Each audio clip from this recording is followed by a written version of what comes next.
Todo esto no constituye, por cierto, un hecho similar.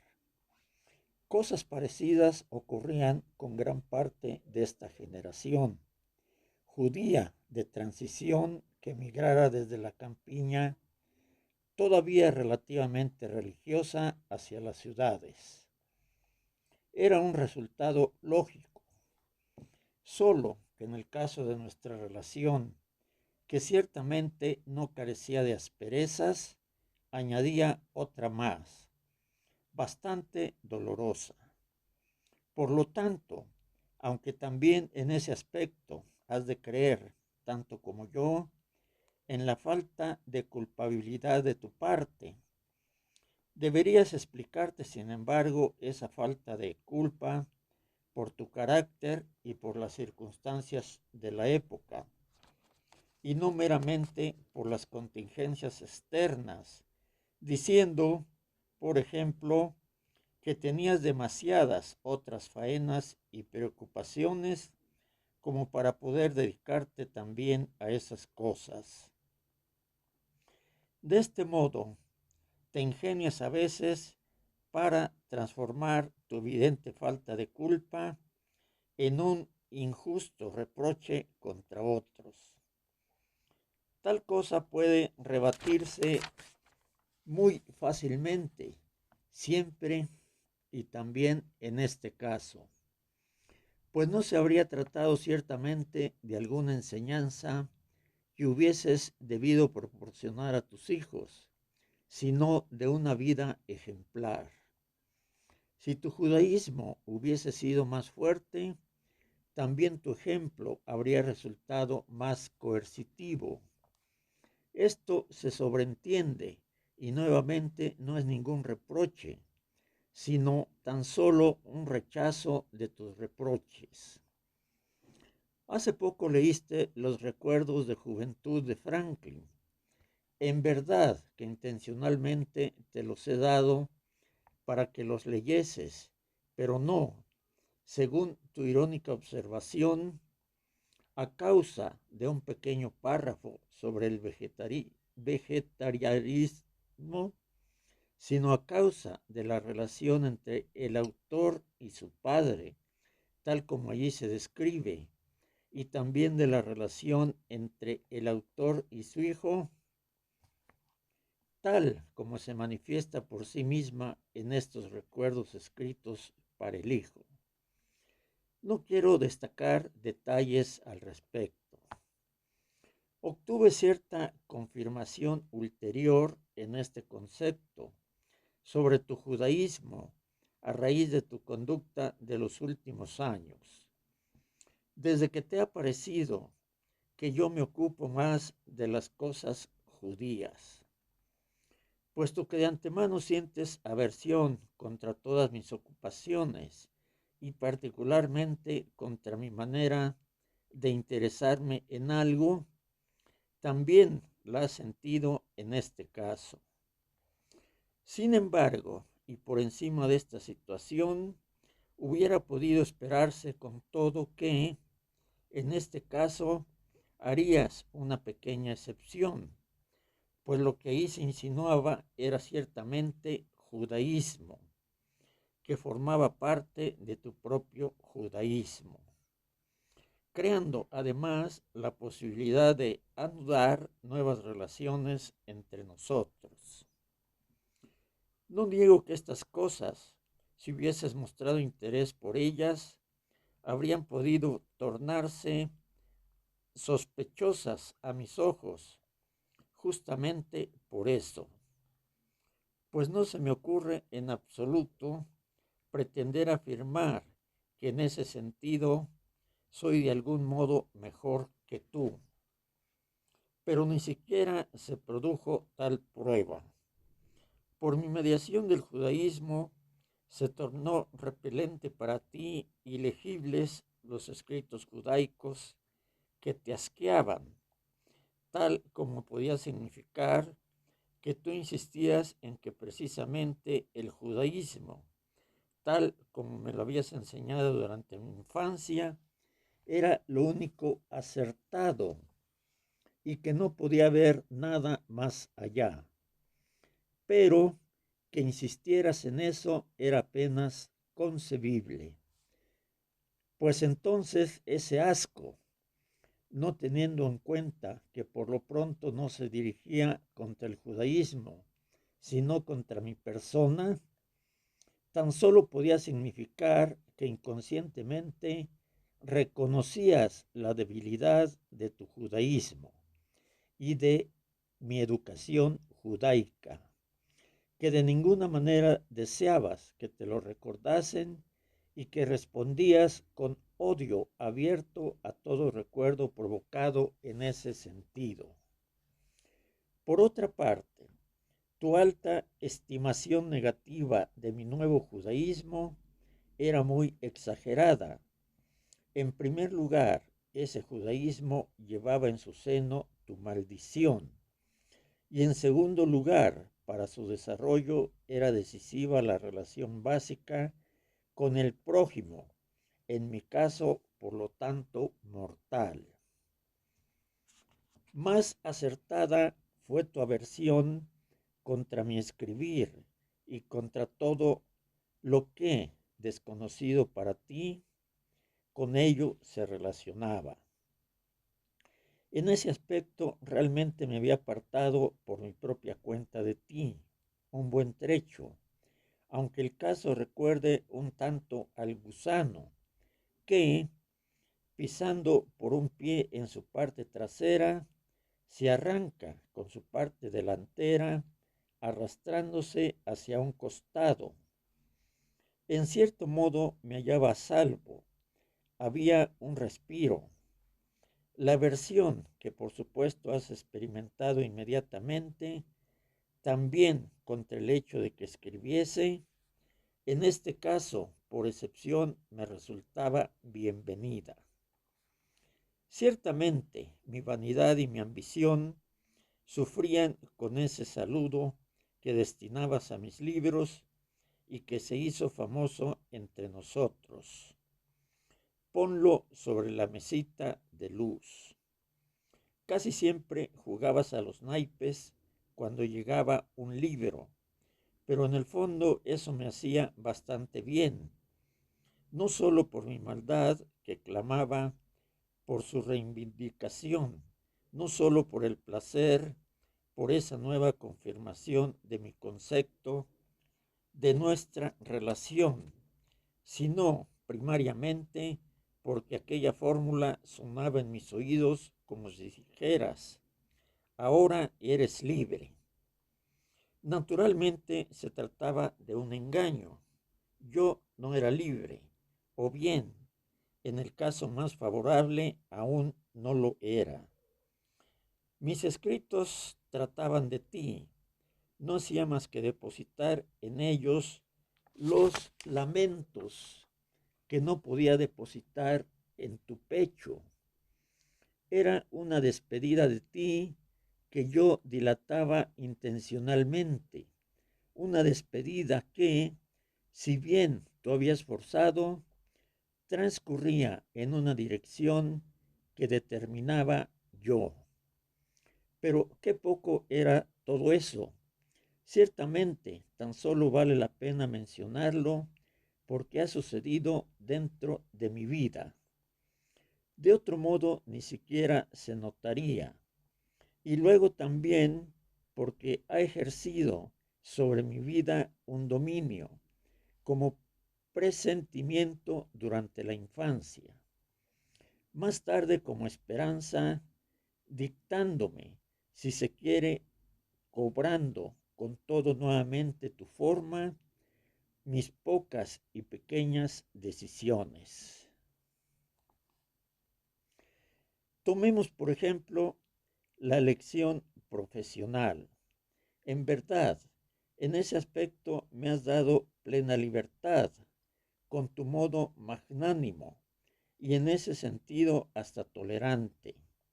Pero es cierto también que al hacerlo obedecías la regla, decisiva para ti, del tratamiento general que daba a los hijos la clase media judía, u observabas, cuando menos, las valoraciones de esa clase social.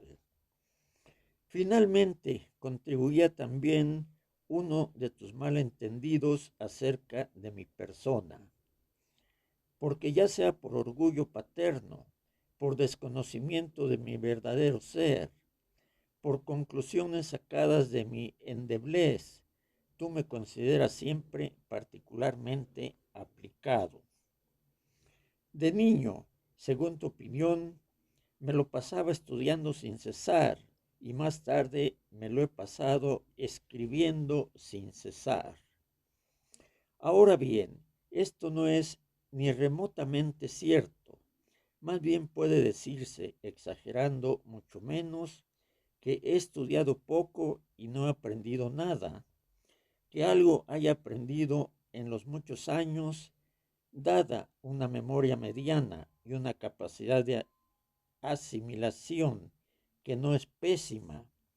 No es, por cierto, muy extraño, pero el resultado total en cuanto a saber, y especialmente en cuanto a un saber fundado, es, en todo caso, sumamente lamentable en comparación con el gasto de tiempo y dinero en medio de una vida exteriormente despreocupada, tranquila y más aún en comparación con casi toda la gente que conozco. Es lamentable, pero puedo comprenderlo. Desde que tengo uso de la razón, he tenido preocupaciones tan profundas por el mantenimiento de mi existencia espiritual que todo lo demás me fue indiferente. Entre nosotros los colegiales judíos son con frecuencia seres extraños. Lo más improbable se encuentra en ese ambiente, pero esa indiferencia mía apenas encubierta, fría, indestructible, infantilmente desamparada, animalmente autosatisfecha, que llegaba hasta lo ridículo. Era un niño de por sí dotado de fantasía, pero de una fantasía fría. No he vuelto a encontrarla en ninguna otra parte. Es verdad que en mi caso esto fue la defensa única contra la destrucción de nervios por mi angustia y la conciencia de culpa. Solo me absorbía la preocupación por mí mismo y del modo más diverso. Por ejemplo, en forma de preocupación por mi salud, había comenzado levemente. De cuando en cuando surgía un pequeño temor acerca de la digestión, de la pérdida de cabello, de una desviación de la columna vertebral, etc. Esto fue creciendo con innumerables matices y concluyó finalmente en una enfermedad real. Como no me sentía seguro de cosa alguna, como a cada instante necesitaba una nueva confirmación de mi existencia y nada tenía que fuese de mi propiedad precisa, indudable, exclusiva, un hijo desheredado en verdad, lógicamente también lo más próximo, el cuerpo propio, se volvió inseguro para mí. Crecí estirándome hacia lo alto, pero no sabía qué hacer con ello. La carga era demasiado pesada, la espalda se encorvó, apenas osaba moverme y menos aún hacer gimnasia y quedé débil. Me asombraba de todo lo que aún tenía a mi disposición, como si fuesen milagros, así por ejemplo de mi buena digestión. Eso bastó para perderla y con ello quedó allanado el camino hacia cualquier hipocondria. Hasta que luego, con el esfuerzo sobrehumano del deseo de casarme, todavía volveré sobre eso, brotó la sangre de los pulmones, asunto en el cual la vivienda en el Shobom Palace, que solo necesitaba, porque creía necesitarla para escribir. De manera que esto también pertenece a este capítulo. Puede haber contribuido bastante.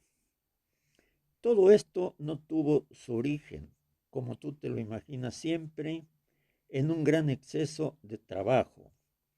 Hubo años en que, enteramente sano, he perdido más tiempo haraganeando en el sofá que tú en toda tu vida, incluyendo todas las enfermedades.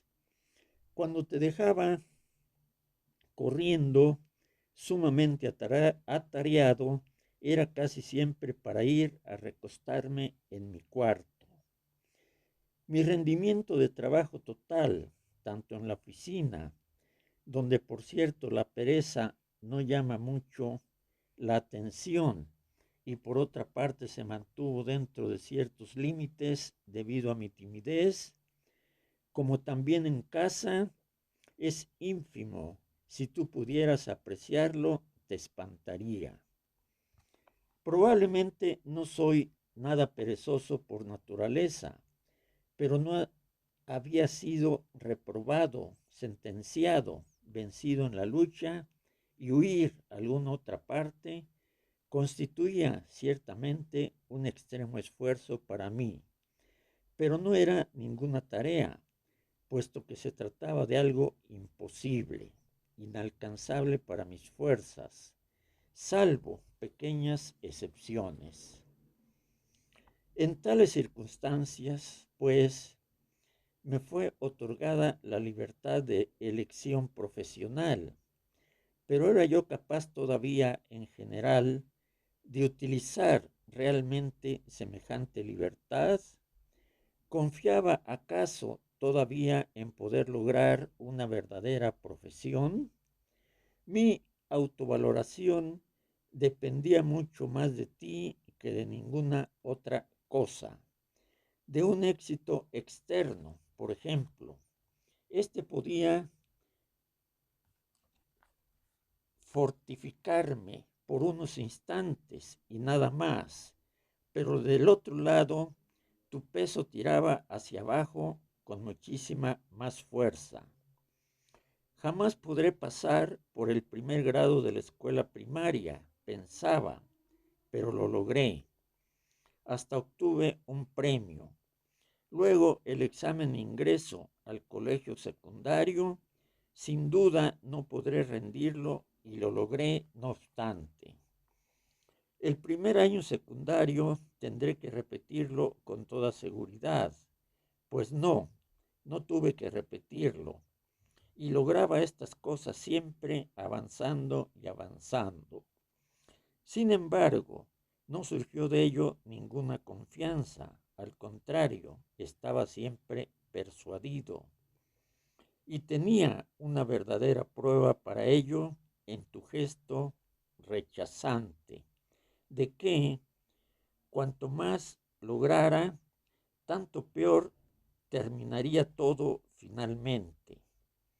A menudo surgía en mi mente la visión de la terrible asamblea de profesores.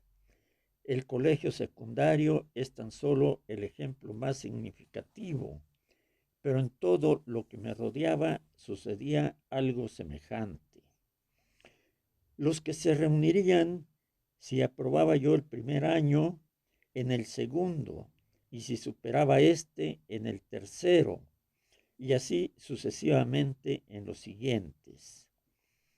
A fin de investigar este caso único, que clamaba al cielo y establecer como yo, el más incapaz de todos modos, el más ignorante, había logrado deslizarme subrepticialmente hasta la altura de ese grado, que, como ahora la atención general estaba dirigida a mí. Desde luego, me eliminaría inmediatamente de una escupida, para júbilo de todos los justos liberados de semejante pesadilla. No es fácil para un niño vivir con tales imaginaciones. ¿Qué me importaba en esas circunstancias la enseñanza? ¿Quién era capaz de sacar de mí una chispa de participación?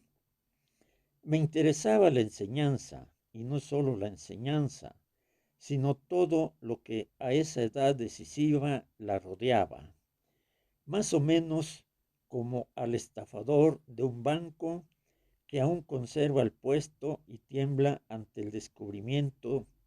Le interesan los pequeños asuntos corrientes del banco que tiene que seguir despachando como empleado. Tan íntimo, tan lejano, era todo junto a lo principal. Las cosas siguieron así hasta el bachillerato, que realmente aprobé en parte ya solo mediante el engaño, y luego se estancaron. Ahora estaba libre. Si antes, a pesar de la obligación que imponía el colegio secundario, me había preocupado tan solo por mí mismo, cuanto más ahora, hallándome libre. De modo que no había para mí ninguna verdadera libertad en la elección profesional, puesto que sabía esto: frente a la cosa principal, todo me será exactamente tan indiferente como todas las materias de enseñanza del colegio. Se trata, pues, de encontrar una profesión que me permita, más que ninguna otra cosa, esa indiferencia, sin lastimar demasiado mi vanidad. Por lo tanto, la jurisprudencia fue lo obvio. Pequeños intentos contrarios, debidos a la vanidad, a la esperanza absurda, tal como el estudio de química durante 15 días, el estudio de letras gramáticas durante medio año, solo reforzaron aquella convicción básica. Estudié, por lo tanto, jurisprudencia. Esto significaba que en los pocos meses previos a los exámenes me alimentaba espiritualmente, con gran daño de los nervios, virtualmente de aserrín, que por otra parte ya recibía premasticado por 1000 bocas. Pero en cierto sentido, justamente esto me gustaba, como antes también el colegio en cierto sentido, y más tarde la profesión de empleado, pues todo eso concordaba plenamente con mi situación. De todos modos, demostré una previsión asombrosa a ese respecto. Ya como niño pequeño tenía presentimientos bastante claros referentes a los estudios y a la profesión. De ahí no esperaba salvación alguna. En ese punto hacía mucho ya que había renunciado. En cambio, no he demostrado ninguna previsión en cuanto al significado y la posibilidad del matrimonio para mí. Ese terror, hasta ahora el mayor de mi vida, ha caído sobre mí de un modo casi enteramente inesperado. El niño se había desarrollado tan lentamente. Esas cosas exteriormente quedaban demasiado aparte.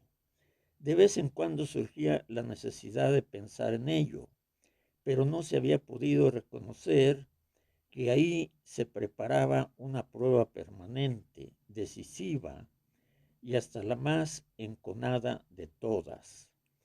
En realidad, sin embargo, los intentos matrimoniales llegaron a ser la tentativa de salvación más magnífica, más rica en esperanza, si bien luego fue igualmente magnífico también su fracaso. Como en ese terreno todo es fracaso para mí, Temo que tampoco lograré hacerte comprender esas tentativas de matrimonio. No obstante, el éxito de toda esta carta depende de ello, pues por un lado se reunía en esas tentativas todo lo que yo tenía disponible en cuanto a fuerzas positivas, y por otro lado se juntaban ahí también, y con verdadera furia, todas las fuerzas negativas que he descrito como corresultado de tu educación, es decir, la debilidad, la falta de confianza en mí mismo, la conciencia de culpa, que formaban un verdadero cordón entre el casamiento y yo. La explicación me resultará difícil por otra parte, porque a ese respecto tanto lo he pensado todo y he repensado y cavado con el pensamiento en muchos días y noches, que aún a mí mismo me confunde el espectáculo. Me facilita esa explicación únicamente tú, según yo lo veo. Total incomprensión del asunto. Remediar un poco una incomprensión tan completa no parece tarea excesivamente difícil. Por lo pronto, tú colocas el fracaso de los casamientos en una misma fila junto a mis demás fracasos. De por sí, nada tendría que oponer a ello, con la premisa de que aceptas mi explicación del fracaso tal como la he expuesto hasta aquí. Figura efectivamente en esa fila, solo que tú subestimas la importancia del asunto y la subestimas de tal modo que cuando conversamos sobre él, hablamos en realidad de cosas totalmente diferentes. Me atrevo a decir que en toda tu vida no te ha ocurrido nada que hubiese tenido para ti una importancia equivalente a la que tienen para mí esas tentativas de casamiento. No quiero decir con ello que no haya vivido algo de por sí igualmente importante. Al contrario, tu vida ha sido mucho más rica y más llena de inquietudes y más densa que la mía. Pero precisamente por eso nada semejante te ha sucedido. Es como cuando un hombre tiene que subir 5 peldaños bajos de una escalera y otro un solo peldaño que, sin embargo, al menos para él, es tan alto como aquellos 5 juntos. El primero no solo superará esos 5 peldaños, sino centenares y millares de peldaños más. Habrá llevado una vida grande y muy esforzada, pero ninguno de los peldaños que habrá escalado tendrá para él la importancia que tiene para otro aquel peldaño único, primero alto, imposible de escalar, aun si se empeñaba en ello todas sus fuerzas, a cuya altura no puede subir y más allá del cual, lógicamente, tampoco puede llegar. Casarse, fundar una familia, aceptar todos los hijos que lleguen, mantenerlos en este mundo inseguro y más aún hasta conducirlos un poco, es en mi opinión lo más extremo que un hombre puede lograr en general. No es una prueba contraria el que aparentemente lo logre con facilidad tanta gente, pues en primer lugar, de hecho, no lo logran muchos y en segundo lugar, esos no muchos, por lo común no lo hacen, sino que meramente les sucede. Esto no es, por cierto, aquel logro extremo, pero aún así es muy grande y muy honroso, sobre todo porque no es posible separar nítidamente el hacer del suceder. Y finalmente se trata en absoluto de ese logro extremo, sino de alguna aproximación lejana, pero decente. No es por supuesto necesario volar al centro mismo del sol, pero si es necesario arrastrarse hasta un lugarcito limpio, tocado a veces por el sol y donde pueda uno calentarse un poco. Ahora bien, ¿cómo estaba yo preparado para eso? Pésimamente. Esto ya se desprende de todo lo que antecede. Bien, en cuanto existen para ello una preparación directa del individuo y una creación directa de las condiciones básicas generales, tú no has intervenido mucho exteriormente. Tampoco es posible otra cosa. Ahí deciden las costumbres sexuales comunes a la clase social, al pueblo, a la época. De cualquier modo, también ahí has intervenido, no mucho, pues la premisa de semejante intervención solo puede ser una fuerte confianza mutua, que a nosotros nos faltaba hacía mucho ya en los momentos decisivos. Ni muy afortunadamente, pues nuestras necesidades eran totalmente distintas. Lo que a mí me conmueve puede apenas tocarte a ti y viceversa. Lo que en tu caso es inocencia puede ser culpa en el mío y viceversa. Lo que queda sin consecuencia para ti puede ser la tapa de mi ataúd. Recuerdo que cierta noche di un paseo contigo y con mi madre.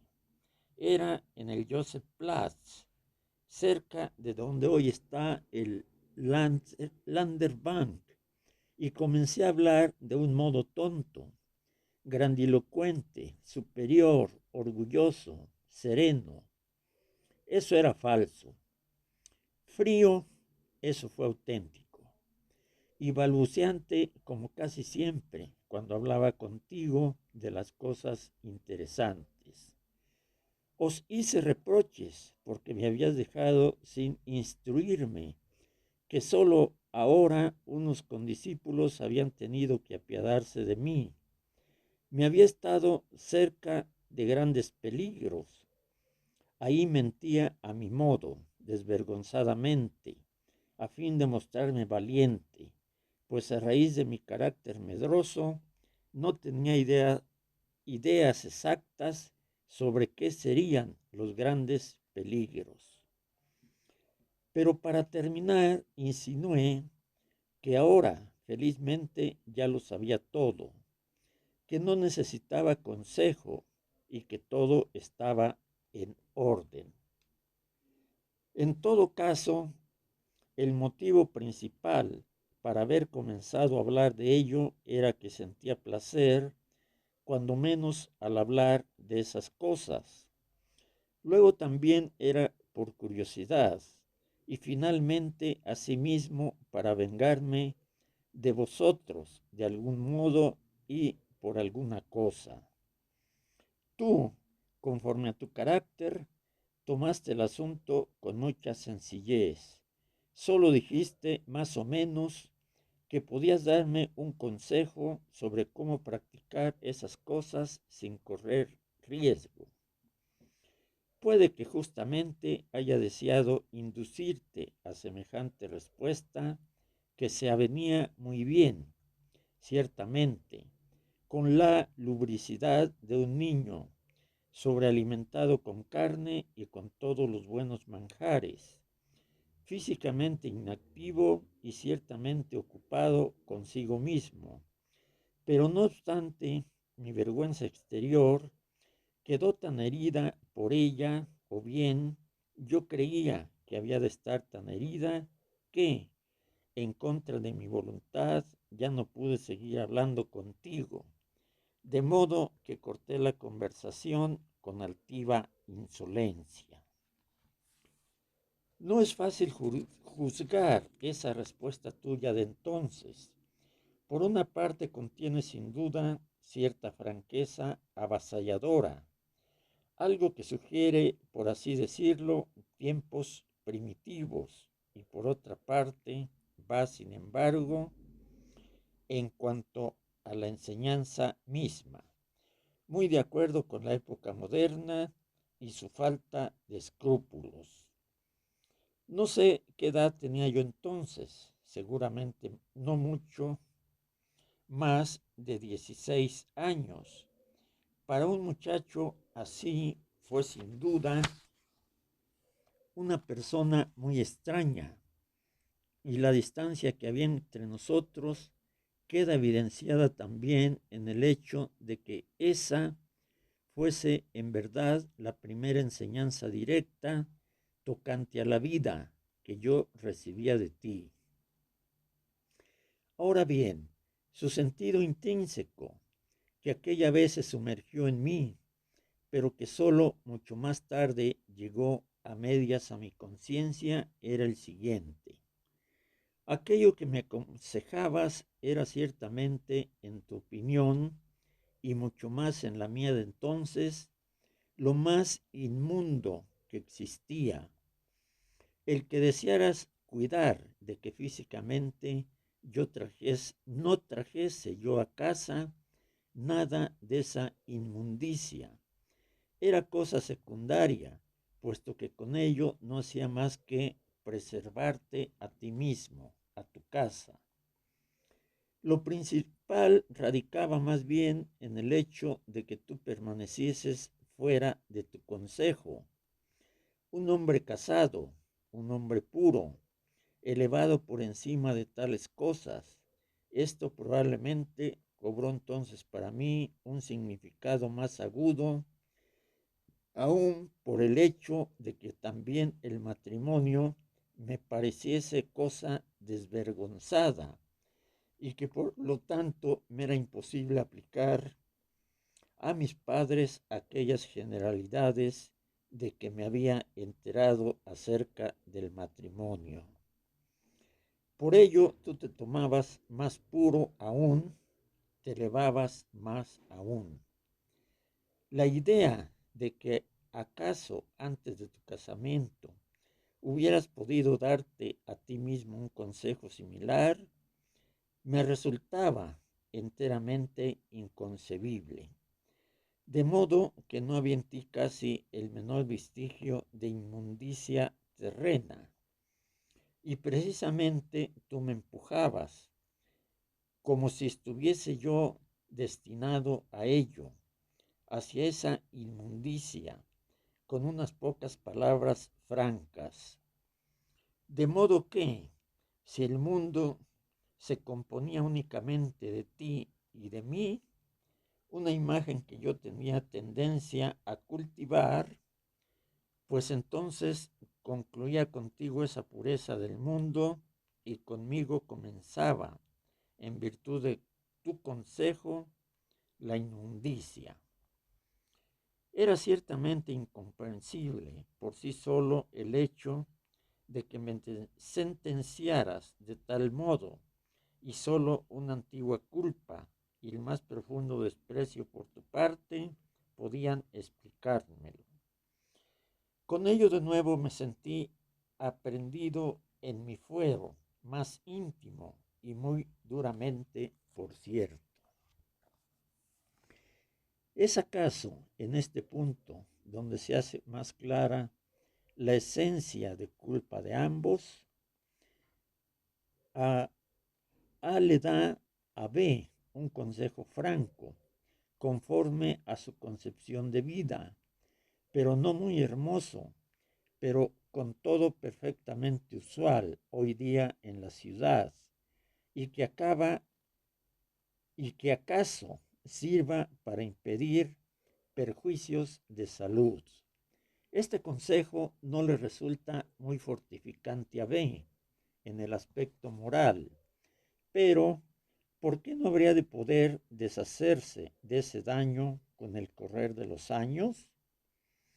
Por lo demás, ni siquiera tiene por qué seguir ese consejo, Y de todos modos, en el consejo propiamente dicho, no reside motivo alguno que digamos por el cual pudiera desmoronarse sobre B todo su mundo futuro.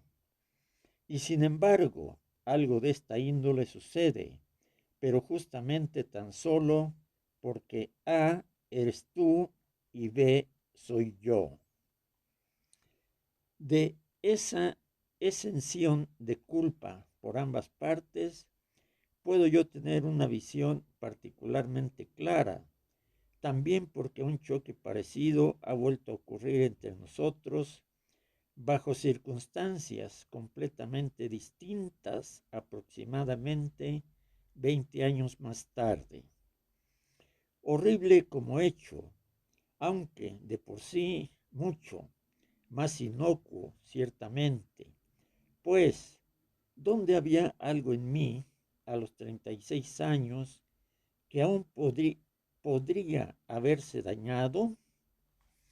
Me refiero a una pequeña discusión entablada uno de esos pocos días irritados que siguieron al hecho de haberos participado mi última intención matrimonial. Tú me dijiste más o menos, probablemente ella se ha puesto alguna blusa rebuscada, como saben hacerlo las judías de Praga, y acto seguido, naturalmente, tú te has decidido a casarte con ella, y eso cuanto antes, a la semana, mañana, hoy mismo. Yo no te comprendo. Eres un hombre adulto, vives en la ciudad y no tienes más remedio que casarte enseguida con una cualquiera. ¿No existen acaso otras posibilidades? Si tienes miedo de eso, yo mismo te acompañaré allí. Tú lo dijiste más extensamente y con más claridad, pero yo no puedo acordarme de los detalles.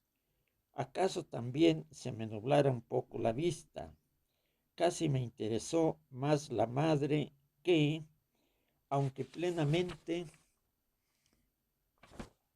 de acuerdo contigo, recogió de todos modos algo de la mesa y salió con ello del cuarto. No creo que jamás me hayas humillado más hondamente, con palabras, ni que me hayas demostrado con mayor claridad tu desprecio. Cuando 20 años atrás me habías hablado de un modo parecido, en ello se hubiera podido ver con tus ojos hasta cierto respeto por ese precoz muchacho de la ciudad que, según su opinión, ya podía ser introducido sin rodeos en la vida. Hoy día tal consideración solo contribuiría a acrecentar el desprecio, pues el chico que entonces había tomado un avión había quedado allí detenido y a tu parecer no tendría hoy más experiencia que entonces. Más bien te parecía tener 20 años más de miseria. Mi decisión por una muchacha nada significó para ti. Tú habías mantenido siempre oprimida, inconscientemente, mi capacidad de decisión. Y ahora creías saber, inconscientemente, lo que ella valía. Nada sabías de mis tentativas de salvación en otras direcciones. Por lo tanto, nada podías saber tampoco de las reflexiones que me habían conducido a esta tentativa de casamiento. Tenías que tratar de adivinarlas, y adivinabas de acuerdo con el juicio general que te habías formado sobre mí, suponiendo lo más repelente, lo más burdo, lo más ridículo. Y no has vacilado un solo instante en decírmelo de un modo equivalente. La vergüenza que con ello me infligías no era nada para ti en comparación con la vergüenza que, según tu opinión, traería yo a tu nombre con esa boda. Ahora bien, muchas cosas puedes responderme respecto a mis tentativas matrimoniales, y así lo has hecho. ¿Qué mal podías respetar realmente mi decisión, puesto que por 2 veces había yo disuelto el compromiso con F y que 2 veces lo había restablecido, que os había arrastrado a ti y a la madre inútilmente hasta Berlín para el compromiso y cosas semejantes? Todo esto es cierto, pero ¿cómo llegó a producirse? El pensamiento fundamental de ambas tentativas matrimoniales fue perfectamente correcto. Fundar un hogar, independizarme, un pensamiento que en verdad te es simpático, solo que luego, en la realidad, resulta ser como ese juego en el cual uno retiene la mano del otro y hasta la aprieta, exclamando al mismo tiempo, pues vete, vete, ¿por qué no te vas? Lo cual, ciertamente, en nuestro caso, se ha complicado todavía por el hecho de que ese vete tuyo ha sido siempre muy sincero, ya que siempre y sin saberlo, solo gracias a tu carácter me has retenido, o mejor dicho, mantenido bajo tu opresión. Ambas muchachas fueron elegidas por casualidad, es verdad, pero con extraordinario acierto. Es nuevamente señal de completa incomprensión el que puedas creer que yo, el medroso, el vacilante, el desconfiado, me decidía de golpe a casarme, digamos por el deleite provocado por una blusa. Antes bien, ambos matrimonios hubiesen sido matrimonios por conveniencia, surgidos del raciocinio, siempre que con ello quede dicho que día y noche, la primera vez durante años, la segunda vez durante meses, he empleado en esos planes toda mi capacidad de pensamiento. Ninguna de las dos muchachas me ha desilusionado. Solo yo he desilusionado a ambas. Mi juicio sobre ellas es hoy día exactamente el mismo que cuando quería casarme con ellas. Tampoco sucede que con motivo de esa segunda tentativa matrimonial haya yo dejado a un lado las experiencias de la primera tentativa, conduciéndome, por lo tanto, con ligereza. Es que los casos son completamente distintos y precisamente las experiencias anteriormente pudieron darme esperanza en el segundo caso, ya de por sí mucho más promisorio, y no quiero entrar aquí en detalles. Siendo así, ¿por qué no me he casado entonces? Había algunos obstáculos, como siempre los hay, pero en la superación de tales obstáculos consiste ciertamente la vida.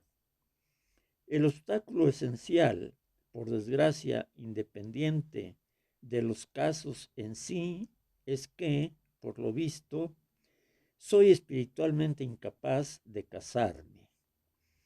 Esto se manifiesta en el hecho de que a partir del momento en que me decido a casarme, ya no puedo dormir, me arde la cabeza día y noche, ya la vida no es vida, y desesperado ando tambaleándome de un lado a otro. No son verdaderas preocupaciones las que causan ese estado, aunque también corren parejo con el innumerables preocupaciones como corresponde a mi pesadez y pedantería, pero ellas no son lo decisivo. Si bien consuman como los gusanos su tarea en el cadáver, lo que me derriba en forma decisiva es otra cosa. Es la presión general de la angustia, de la debilidad, del menosprecio de mí mismo. Intentaré explicarlo mejor. Dentro de mis relaciones contigo, en el caso de la tentativa matrimonial, dos factores aparentemente antagónicos chocan el uno con el otro con mayor fuerza que en ningún otro caso. El casamiento es sin duda una garantía de la más acentuada autoliberación e independencia. Yo tendría una familia, lo más elevado que en mi opinión puede lograrse. Por lo tanto, lo más elevado también que tú has logrado. Sería tu igual, y toda vergüenza y tiranía antiguas y eternamente renovadas ya solo pertenecerían a la historia. Tal cosa, por cierto, sería como un cuento de hadas, maravilloso, pero en ello justamente ya reside lo problemático. Es demasiado, tanto no puede lograrse. Es como si alguien que estuviese prisionero no solo abrigara la intención de fugarse, cosa que quizás sería alcanzable, sino además y simultáneamente la intención de reconstruir la prisión, convirtiéndola en un lujoso castillo para sí. Ahora bien, si realiza la fuga, no podrá reconstruir, y si reconstruye, no podrá fugarse. Si en este peculiar vínculo de infortunio que guardo contigo pretendo independizarme, he de hacer algo que en lo posible no tenga contigo relación alguna. Ahora bien, el casarse es por cierto lo más grande y confiere la independencia más honrosa, pero al mismo tiempo conserva también la más estrecha relación contigo.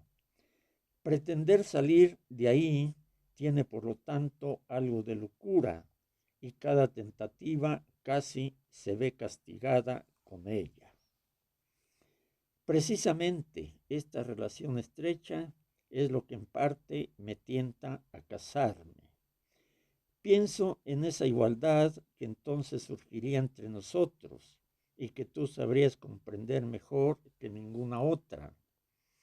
Tan bella justamente porque yo podría ser entonces un hijo libre, agradecido, exento de culpa, erguido, y tú un padre nada afligido, nada tiránico, afectuoso, satisfecho. Pero con ese fin habría de darse por no sucedido todo lo que ha sucedido, es decir, que nosotros mismos seríamos borrados. Tales como somos, el casarme me queda vedado precisamente por el hecho de que es el terreno más propiamente tuyo. A veces me figuro el mapa mundi extendido y tú acostado sobre él de punta a punta. Y entonces me siento como si para mi vida solo pudiesen tomarse en consideración aquellas regiones que, o bien no se hallan cubiertas por ti, o bien están fuera de tu alcance. Y de acuerdo con la idea que tengo de tu tamaño, no quedan muchas ni son muy consoladoras las regiones que quedan, y particularmente el matrimonio no se encuentra en ellas. Ya, esta sola comparación demuestra que de ningún modo quiero decir que con tu ejemplo me has arrojado fuera del matrimonio, como acaso del negocio. Al contrario, pese a toda remota similitud en vuestro matrimonio, tenía yo ante mis ojos un matrimonio ejemplar en muchos sentidos. Ejemplar en la fidelidad, en la ayuda mutua, en el número de los hijos. Y aun cuando luego los hijos crecieron, perturbando cada vez más la paz, el matrimonio como tal quedó intacto. Precisamente este ejemplo también ha de haber contribuido quizá a formar mi alto concepto del matrimonio. El hecho de que el ansioso deseo del matrimonio permaneciese impotente tenía otros motivos en verdad. Estos residían en tu relación con los hijos, de la cual trata, por cierto, toda esta carta. Existe una opinión según la cual el miedo al matrimonio se origina a veces en el temor de que los hijos más tarde le hagan pagar a uno sus pecados frente a los propios padres. Esto, creo, no tiene gran aplicación en mi caso, ya que mi conciencia de culpa procede de ti propiamente y está, por otra parte, demasiado compenetrada de tu singularidad. Es más, esa sensación de singularidad forma parte de su esencia torturadora. Una repetición es inconcebible, pero de cualquier modo he de decir que semejante hijo, mudo, ensordecido, seco, perdido, me resultaría insoportable. Sin duda, yo, de no existir otra posibilidad, huiría de él. Emigraría tal como tú quisiste hacerlo, solo ahora a causa de mi casamiento. De modo que esta consideración, asimismo, bien puede ejercer un influjo secundario en mi incapacidad de casarme.